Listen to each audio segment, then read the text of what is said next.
அனைவருக்கும் வணக்கம் மக்களே. இந்த ஒரு வீடியோவில் நம்ம எதை பற்றி பார்க்க போகிறோம் அப்படின்னா, எல்லாருமே ஃபோட்டோலே தம்ப்நெயிலே டைட்டிலே பார்த்துருப்பீங்க மக்களே. ஆமாங்க, வரக்கூடிய 20ஆம் தேதியிலிருந்து நகை அடமான கடன்கள் அனைத்தும் முழுமையாக கிட்டத்தட்ட 5 பவுனுக்குள்ள இருக்கக்கூடிய நகை அடமான கடன்கள், அதாவது 40 கிராமுக்குள்ள இருந்தது அப்படின்னா உங்களுடைய நகை கடன்கள் அனைத்தும் முழுமையாக தள்ளுபடி செய்யப்படும் என்று தமிழக அரசு அறிவிப்பு கொடுத்திருக்கிறாங்க. அறிவிக்கையா கொடுத்திருக்கிறாங்க. சரிங்களா? இந்த நகை அடமான கடன்களை பொறுத்த வரைக்கும் பார்த்தீங்கன்னா, யாரெல்லாம் நகை கடன் தள்ளுபடி பெற தகுதி உள்ளவங்க யார் யாரு, தகுதி இல்லாதவங்க யார் யாரு அப்படின்றத பத்தின முழு தகவலும் இந்த வீடியோல இருக்க போகுதுங்க. சரிங்களா? அது மட்டும் இல்லாம தகுதி உள்ளவங்கள தகுதி இல்லாதவங்களுக்கும் கிட்டத்தட்ட 51 விதமான ஆவணங்களை சேகரிச்சு அதை உண்மை தன்மையை கண்டறிச்சு அதன் பின்னர் தான் இது எல்லாமே நாங்க முடிவெடுப்போம் அப்படின்றதையும் தெளிவா சொல்லியிருக்கிறாங்க. அதுக்கப்புறம் தான் இந்த நகை அடமான கடன்கள் தள்ளுபடி செய்யப்படும் அப்படின்றதையும் தெளிவா மென்ஷன் பண்றாங்க. சரிங்களா? ஸோ அந்த தகுதி உள்ளவங்க யார் யாரு, தகுதி இல்லாதவங்க யார் யாரு அப்படின்றத பத்தின அப்டேட்லாம் தெளிவா பார்க்கலாங்க. சரிங்களா? ஸோ இது எல்லாமே நம்ம பார்த்து தெரிஞ்சுக்கிறதுக்கு முன்னாடி நமது கவர்மெண்ட் ஜாப் டெய்லி அப்டேட் சேனலுக்கு இப்போதான் நீங்க ஃபர்ஸ்ட் டைமா முதல் முறையா நமது சேனலை பார்க்குறீங்க, நம்ம வீடியோவை பார்க்குறீங்க அப்படின்னா மறக்காம சப்ஸ்கிரைப் பண்ணிட்டு பக்கத்தில் இருக்கிற பெல் பட்டனை கிளிக் பண்ணி ஆளுன்ற ஆப்ஷன்ல போட்டு வச்சுக்கோங்க. அப்போதான் நம்ம போடக்கூடிய அரசு துறையிலிருந்து வரக்கூடிய எல்லா விதமான கவர்மெண்ட்டோட ஜாப்ஸ் அப்டேட்ஸ் நோட்டிஃபிகேஷன் இது எல்லாமே நீங்க உடனுக்குடனே நமது சேனல்ல ஈஸியாவே துல்லியமாவே தெரிஞ்சுக்க முடியுங்க. சரிங்களா? ஸோ அது மட்டும் இல்லாம உங்களுடைய ஃப்ரெண்ட்ஸ் ரிலேட்டிவ்ஸ் கான்டாக்ட்ல இருக்காங்க எல்லாரும் கூடயும் ஷேர் பண்ணீங்கன்னா ரொம்ப ரொம்ப பயனுள்ளதா இருக்குங்க. சரிங்களா? ஸோ அது மட்டும் இல்லாம மறக்காம லைக் பண்ணிட்டு ஒரு 5 பேருக்காவது ஷேர் பண்ணுங்க, ரொம்ப யூஸ்ஃபுல்லா இருக்குங்க. சரிங்களா? சரி, ஓகே, வாங்க வீடியோக்குள்ள போகலாம். ஸோ இந்த அரசாணையின் படி யாரெல்லாம் நகை கடன் தள்ளுபடி பெறுவதற்கு தகுதி உள்ளவங்க யார் யார் அப்படின்றத பத்தி பார்க்கலாம். அதுக்கப்புறம் தகுதி இல்லாதவங்க யார் யாருன்றதையும் தெளிவா பார்க்கலாங்க. தமிழக அரசால் வழங்கப்பட்டுள்ள குடும்ப அட்டையில் வழங்கப்பட்டுள்ள ஒன்று அல்லது ஒன்றுக்கு மேற்பட்ட குடும்ப உறுப்பினர்கள், ஒன்று அல்லது ஒன்றுக்கு மேற்பட்ட கூட்டுறவு நிறுவனங்களில் ஒன்று அல்லது ஒன்றுக்கு மேற்பட்ட பொது நகை கடன்கள் பெற்றிருந்து அவர்களின் மொத்த நகை கடன்களின் மொத்த எடை 40 கிராம் வரை, அதாவது 5 பவுன் வரை இருந்தால் இதர தகுதிக்கு உட்பட்டு அவர்களின் நகை கடன் தள்ளுபடி செய்யப்படும் அப்படின்னு சொல்லியிருக்கிறாங்க. ஸோ இதுல இன்னும் தெளிவா கிளியரா சொல்லியிருக்காங்க, பார்ப்போம். தமிழக அரசால் வழங்கப்பட்ட குடும்ப அட்டை, ஆதார் எண் விவரங்களை சரியாக அளித்தவர்களுக்கு மட்டுமே நகைக்கடன் தள்ளுபடி வழங்கப்படும் என்று தமிழக அரசு அறிவிப்பு கொடுத்திருக்கிறாங்க. அடுத்ததா, மறுவாழ்வு முகாம்கள்ல வசிக்கும் இலங்கை தமிழர்களுக்கு நகைக்கடன் தள்ளுபடி வழங்கப்படும் அப்படின்றதையும் சொல்லியிருக்கிறாங்க.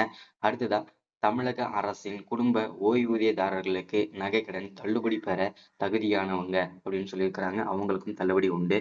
அடுத்ததா, தற்போது வரை செல்லுபடியாகக்கூடிய குடும்ப அட்டை வைத்துள்ள நகை கடன்தாரர்கள் தள்ளுபடி பெற தகுதியானவர்கள் அப்படின்றதையும் தெளிவா மென்ஷன் பண்ணி சொல்லியிருக்கிறாங்க. சரிங்களா? அடுத்தது நம்ம பார்க்க போறது நகை கடன் பெற தகுதியில்லாத நபர்கள் யார் யாரு அப்படின்றதையும் சொல்லியிருக்கிறாங்க. அதுல தமிழக அரசால் வழங்கப்பட்ட குடும்ப அட்டையில் வழங்கப்பட்டுள்ள ஒன்று அல்லது ஒன்றுக்கு மேற்பட்ட குடும்ப உறுப்பினர்கள், ஒன்று அல்லது ஒன்றுக்கு மேற்பட்ட கூட்டுறவு நிறுவனங்களில் ஒன்று அல்லது ஒன்றுக்கு மேற்பட்ட பொது நகை கடன்கள் பெற்றிருந்து அவர்களின் மொத்த நகை கடன்களின் மொத்த எடை 40 கிராமுக்கு மேல், அதாவது 5 பவுனுக்கு மேல் இருந்தால் அவர்களின் நகை கடன் தள்ளுபடி செய்யப்பட மாட்டாது அப்படின்றதையும் தெளிவா மென்ஷன் பண்ணி சொல்லியிருக்கிறாங்க. சரிங்களா? அடுத்ததா, 31/3/2021 நாளுக்கு பிறகு நகை கடன் பெற்றவர்களுக்கு தள்ளுபடி செய்யப்படாது அப்படின்றதையும் சொல்லியிருக்கிறாங்க. குடும்ப அட்டை எண்ணை வழங்காதவர்கள் மற்றும் தவறாக வழங்கியவர்களுக்கு நகை கடன் தள்ளுபடி செய்யப்படாது அப்படின்றதையும் சொல்லியிருக்கிறாங்க. ஆதார் எண்ணை வழங்காதவர்கள் மற்றும் தவறாக வழங்கியவர்களுக்கு தள்ளுபடி கிடையாது அப்படின்றதையும் சொல்லியிருக்கிறாங்க. கூட்டுறவு சங்கங்களில் பணியாற்றும் ஊழியர்கள் மற்றும் அவர் தம் குடும்பத்தினர், கூட்டுறவு சங்கங்களில் உள்ள நிர்வாக குழு உறுப்பினர்கள் மற்றும் அவர் தம் குடும்பத்தினருக்கு நகைக்கடன்கள் தள்ளுபடி கிடையாது அப்படின்றதையும் சொல்லியிருக்கிறாங்க. அனைத்து அரசு ஊழியர்கள் மற்றும் அவர் தம் குடும்பத்தினருக்கு நகைக்கடன் தள்ளுபடி கிடையாது அப்படின்றதையும் சொல்லியிருக்கிறாங்க. எந்த பொருளும் வேண்டாத குடும்ப அட்டையினருக்கு நகைக்கடன் தள்ளுபடி கிடையாது அப்படின்றதையும் சொல்லியிருக்கிறாங்க. அடுத்தது, 2021 அப்புறம் நீங்க பயிர்க்கடன் வாங்கி அதை தள்ளுபடி வாங்கிட்டு இருந்தீங்கன்னா உங்களுக்கு இந்த நகைக்கடன் தள்ளுபடி கிடைக்காது அப்படின்னு சொல்லியிருக்கிறாங்க. ஒருவேளை நீங்க பயிர்க்கடன் வாங்கல அப்படின்னா, தள்ளுபடி வாங்கல அப்படின்னா, உங்களுக்கு இந்த நகைக்கடன் தள்ளுபடி ஆகும் அப்படின்னு சொல்லியிருக்கிறாங்க. நகைக்கடன் தொகையை முழுமையாக செலுத்தியவர்களுக்கு இந்த நகைக்கடன் வழங்கப்பட மாட்டாது அப்படின்றதையும் சொல்லியிருக்கிறாங்க. ஒன்றோ அல்லது ஒன்றுக்கு மேற்பட்ட நகைக்கடன்கள் மூலம் மொத்த எடை ஓகேங்களா? ஸோ 40 கிராமுக்குள் கூடுதலாக இருந்தா அப்படின்னா, இப்போ 40 கிராம் இருக்கிறது 45 கிராம், 42 கிராம் இருந்தா கூட உங்களுக்கு தள்ளுபடி கிடையாது அப்படின்றதையும் தெளிவா மென்ஷன் பண்றாங்க. 40 கிராம்னா 40 கிராம் கரெக்டா இருந்தாதான் உங்களுக்கு தள்ளுபடி. சரிங்களா? நகைகளே இல்லாமல் ஏட்டளவில் வழங்கப்பட்ட நகை கடன்களுக்கு தள்ளுபடி இல்லை அப்படின்னு சொல்லியிருக்கிறாங்க. போலி நகைகளுக்கு நகைக்கடன் தள்ளுபடி கிடையாது அப்படின்றதையும் சொல்லியிருக்கிறாங்க. சுய விருப்பத்தின் பெயரில் நகைக்கடன் பெற விருப்பமில்லாதவர்கள் படிவம் 3ல் உறுதிமொழிச் சான்று தர வேண்டும். தமிழக அரசால் வழங்கப்பட்ட குடும்ப அட்டை இல்லாமல் ஆந்திரா, கேரளா, தெலுங்கானா, புதுச்சேரி உள்ளிட்ட மாநிலங்களைச் சார்ந்த குடும்ப அட்டையை வைத்திருப்பவர்களுக்கு நகைக்கடன் தள்ளுபடி கிடையாதுன்னு சொல்லியிருக்காங்க. அதே போல ஆதார் அட்டையில அட்ரஸ் ஆந்திரா, கேரளா, தெலுங்கானா, புதுச்சேரி உள்ளிட்ட மாநிலங்கள் இருந்ததுன்னா உங்களுக்கு தள்ளுபடி கிடையாதுன்றதையும் சொல்லியிருக்கிறாங்க. சரிங்களா?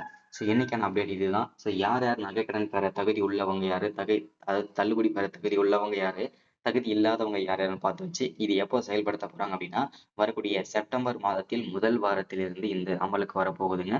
ஸோ எல்லாரும் பயன்படுத்திக்கோங்க. தேங்க்யூ.